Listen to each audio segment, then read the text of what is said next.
Halo, hai. Masih bersama saya dengan Putu Putra Yasa bersama Brian Tracy. Saya di salah satu anak tangga. Ini anak tangga dari atas menuju ke bawah. Ada laboratorium kampus perhotelan di depan saya dan di atas ada perpustakaan. Ya. Seputar 12 langkah prinsip-prinsip terkenal yang membuat orang mencapai pencapaian hebat dalam hidup mereka, pencapaian luar biasa dalam hidup mereka. Yang ketiga, ya sebelumnya, di part sebelumnya kita sudah membahas prinsip pertama dan kedua, dan sekarang kita akan membahas tentang prinsip ketiga. Mereka menggunakan optimisme untuk memotivasi diri mereka guna mencapai performa terbaik. Baik, kita ulangi sekali lagi kalimatnya. Mereka menggunakan optimisme untuk memotivasi diri mereka guna mencapai performa terbaik. Di dalam sesi coaching, biasanya saya akan selalu bertanya tentang dari skala 1 sampai 10, kalau 10 sangat optimis, 1 sangat tidak optimis, berapa level optimisme Anda terhadap ide dan gagasan ini, gitu ya. Nah, biasanya mereka akan menjawab, kalau skornya bilang 6, 5, oke, tinggi optimis, kalau 7, 8, lumayan, 8, 9, optimis. Nah, sesuatu yang kita optimis, itulah yang kita lakukan. Ya, jangan melakukan sesuatu yang tidak optimis. Jangan berjuang di jalur yang kita sendiri tidak optimis. Sebagai contoh, saya itu tidak optimis kalau saya menjadi seorang petani.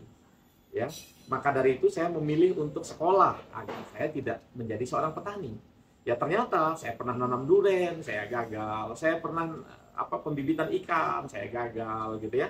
Kalau itu dilakukan akan cenderung gagal karena optimisme saya sendiri sudah rendah tentang hal tersebut.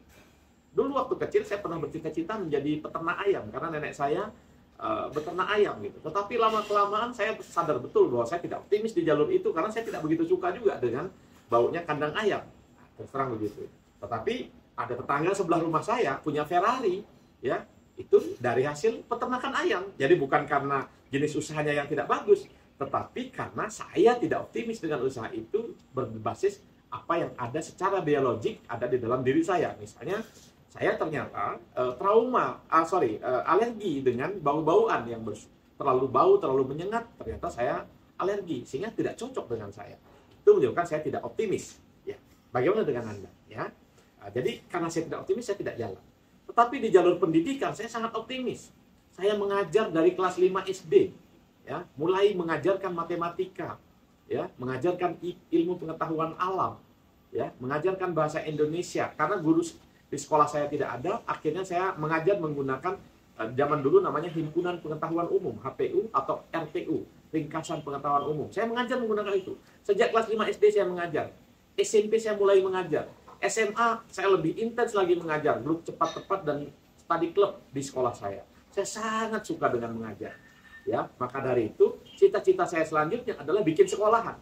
Ya, dan dari situlah lalu kemudian saya pernah punya lembaga training dan saya juga membangun ya yang Muri berikan bersama teman-teman saya yang Muri memberikan saya sebagai peraih rekor Muri pendiri perguruan tinggi termuda di usia 26 tahun.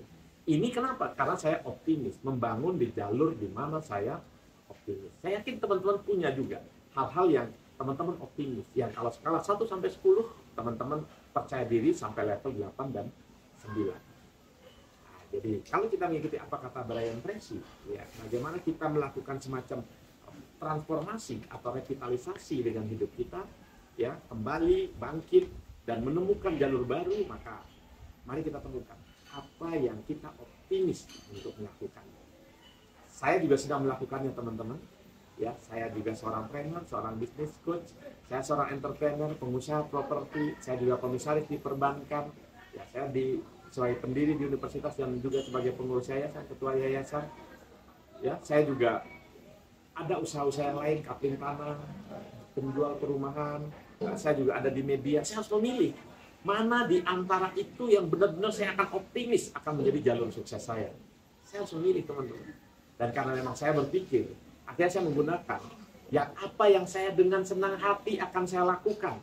Ya, kalau saya di masa pensiun nanti, di usia 70 tahun pun saya masih senang melakukannya. Dan saya sudah memilih, saya senang mengajar. Ya, dan rasanya itulah profesi yang akan saya tekuni sampai akhir hayat saya. Itulah kenapa saya lakukan peningkatan diri terus-menerus, belajar terus-menerus agar saya layak memberikan mengajar, menginspirasi ya di berbagai macam kesempatan, di berbagai macam komunitas. Ya, ini sampai dengan langkah ke ciri ketiga ya. Nanti kita akan lanjutkan ciri keempat bitmap selanjutnya.